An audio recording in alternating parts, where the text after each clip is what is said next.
Hi and welcome. My name is KhoPhi and thanks for joining me in this one. Today's video, I want to talk about the camera setup I use for my nature photography. If you've been following my Instagram post, I think on KhoPhi.nature, and I think some of you in my videos here on the channel, you may have noticed that I also take pictures of nature. So insects, birds, those kind of things. The reason for this video is basically I get questions sometimes, once in a while, the kind of setup I'm using. And for someone like BK, he probably thinks I'm rich. That's how I'm able to do nature photography here in Florida. You are definitely rich.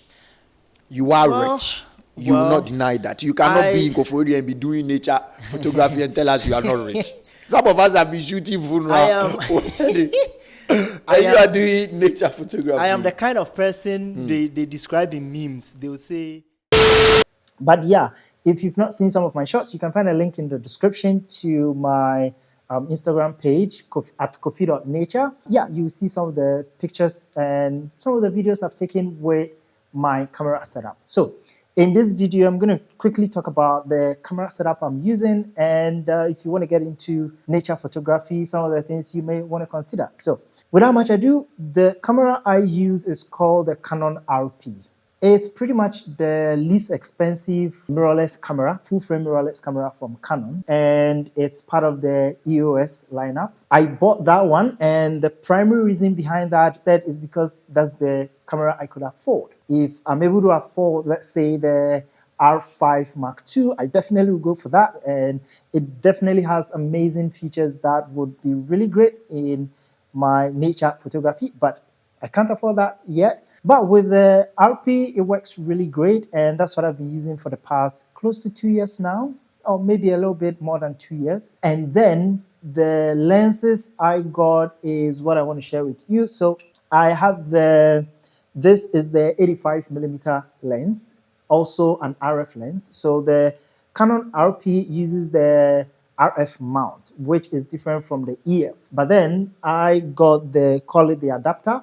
It allows you to connect an EF lens to it. So if you already have like EF lenses lying around, or considering the EF lenses are relatively cheaper than the RF, those are some of the things you can just get an adapter and then you're able to connect it. So I have the 85, this is the f2.0. It's a macro lens, which means I'm able to get closer to insects, provided they are not going to run away, and get relatively like what they call macro shots. So with the 85, I'm able to do that. Good thing is this is 85. When I pair it with the Canon RP, which is a full frame, and then I enable the 1.6 times crop, I'm able to get slightly more than 100mm on this, which means I'm able to stand at a bit of a distance and still be able to get some relatively macro shots from certain subjects. So it's a really good lens. I like to use a lot. It's 85mm as well, so I use it for portraits and stuff like that. Wasn't super expensive. I don't remember how much this was. It was like $500 or something. It's the budget version of, I think, the $2,500 one, which is the L.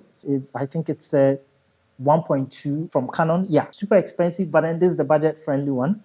And I enjoy using it. It's really good. It's sharp enough.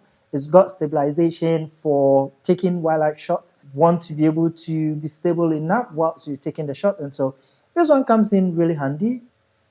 But then the other lens I use pretty much like 90% of the time is the 100 to 400mm RF lens. So this is it, and I love using this lens.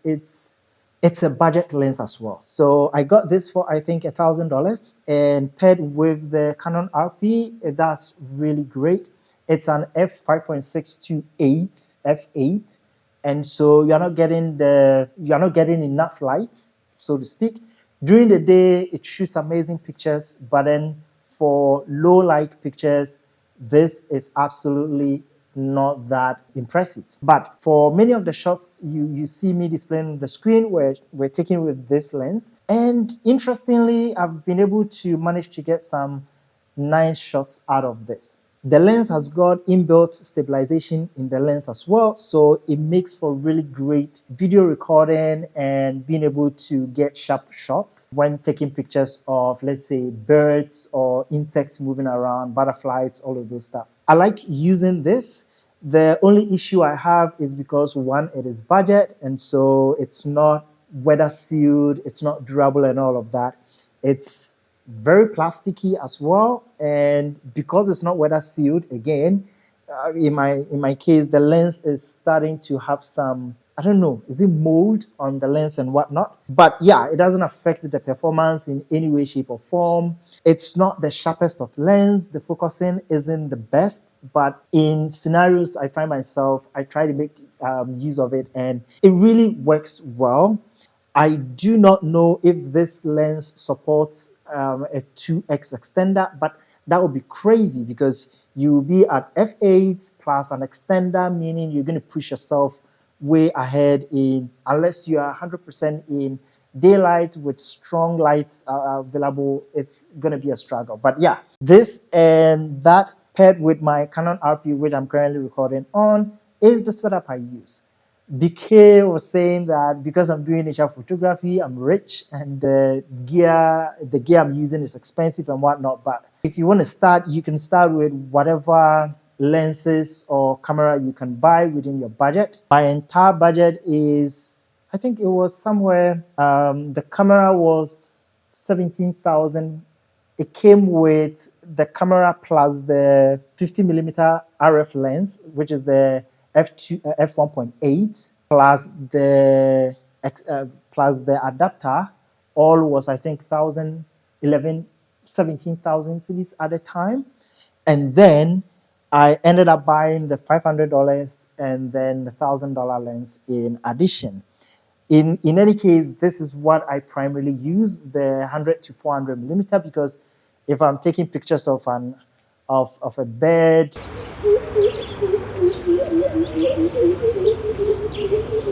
of a flying insect, this allows me to go closer without getting into the space of the animal. This comes in handy when I have to be at a distance.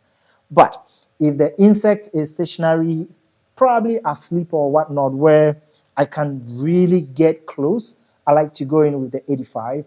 In most cases, I'm not walking around with the 2. It's mostly using the 100 to 400. So that is the setup I used, and I got them because that is what I could afford. It's an easy recommend for me, for anyone who is interested in starting nature photography, wildlife, whatnot. If you're looking for something to start with, this is not a bad starting point.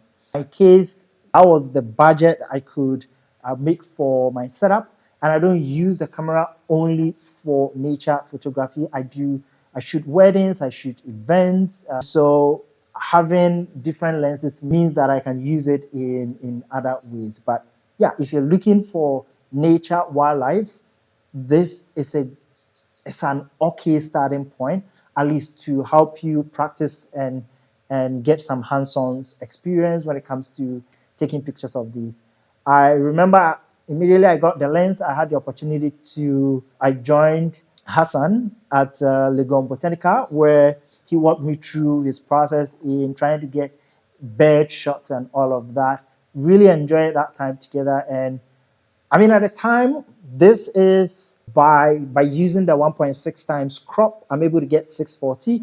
His lens is, I think, 600mm f2.8, which is the huge bazooka ones, and definitely was way superior in terms of the quality and how sharp and all of that.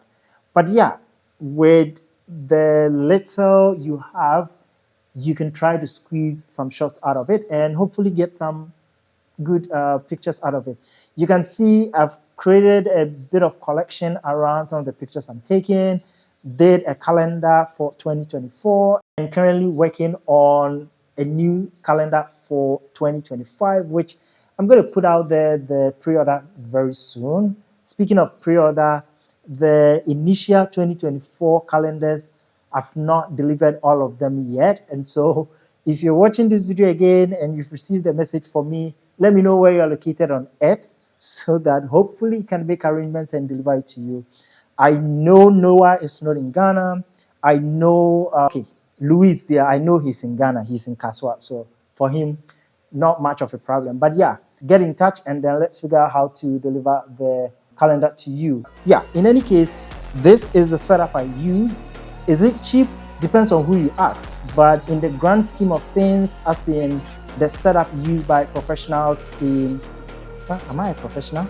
I don't know, but there are big guns out there for actual like wildlife stuff, like the one Hassan is using. It's specialized, well made for those kind of scenarios, weather sealed, built like a tank, which is super durable and all of that. But yeah, for starters like myself trying to get into nature photography, this setup seemed like a good beginner setup for me to use. And I'm happy with most of the shots I've gotten from it. I've missed a lot of shots as well because of focusing issues and all of that. So a camera like the R5 Mark II paired with, let's say, the 100 to 500 millimeter RF lens would be amazing, and that would be a dream come true actually. But yeah, start with whatever setup you can come across. In my case, the RP is the bare minimum mirrorless full frame camera, the cheapest I could find on the market at that point. And then this is also the telephoto lens, the cheapest I could find. And 85 also happened to be the cheapest RF macro lens I could find. So it all depends on your budget. If you are able to spend more, go for it and then put in the practice and try to take pictures and all of that to enhance your skills. If this is something you are also able to go for, yeah, give it a shot. And then what matters is going out there, shooting as much as you can, trying to edit, improving on your craft. And the more you take the pictures, the more you try to edit, the more you come across different scenarios, and you will eventually become better. So you can find links in the description to go check out some of my pictures. Eventually, when there is a pre-order, I will put the link also in the comments. And yeah, let me know what you think of some of my pictures or all of them. Make sure to check KhoPhi Photography to see the kind of photography I do and all my collections on there. Thank you for joining me in this one. Don't mind the K in the interview. I'm not rich. I'm making use of the gear I have, and hope you enjoy the pictures I continue to share. Thanks for joining me this one, and hope to talk to you in the next. Bye.